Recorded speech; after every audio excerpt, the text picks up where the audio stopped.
With all this talk of women in the church, can women preach?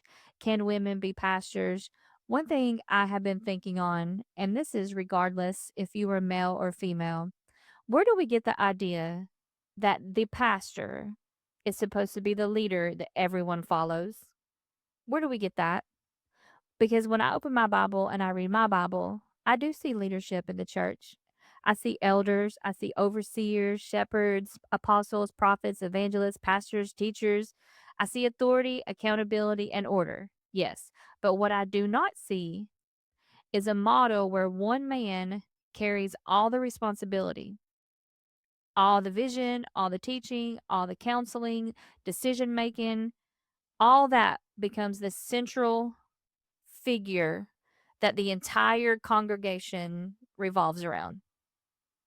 Because in the New Testament, what I do see is Christ is presented as the head of the church, not the pastor. The local churches were commonly led by elders, and not even just one elder. Again and again and again and again, scripture refers to elders in the plural.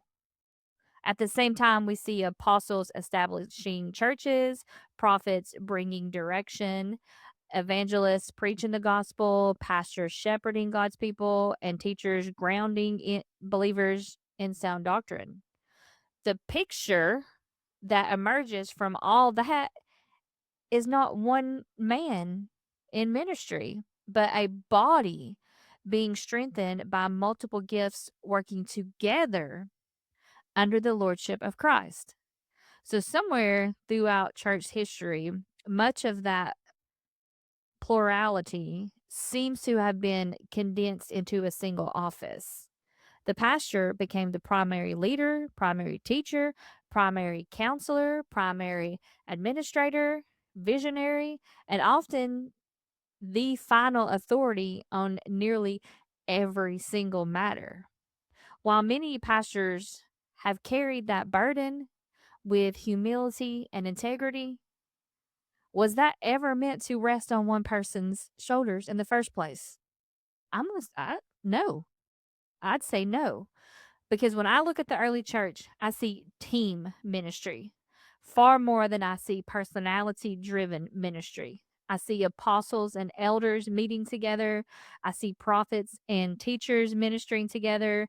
I see believers functioning as a body, not as spectators just watching one gifted individual do all the work. You don't see that. The purpose of the fivefold ministry in Ephesians 4 was not to replace the saints, but to equip the saints for the work of ministry. This is not an attack on pastors, okay?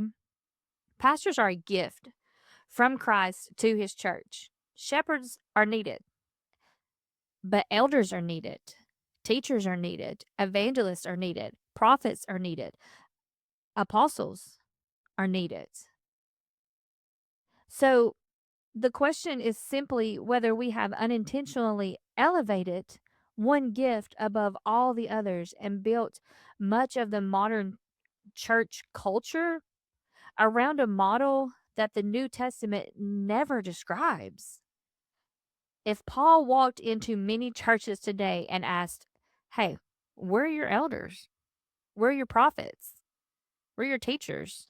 We're your evangelists, your apostles serving the churches." How would we be able to answer? Maybe the church was always meant to function as a family of mature leaders and equipped saints working together under one head, Jesus Christ.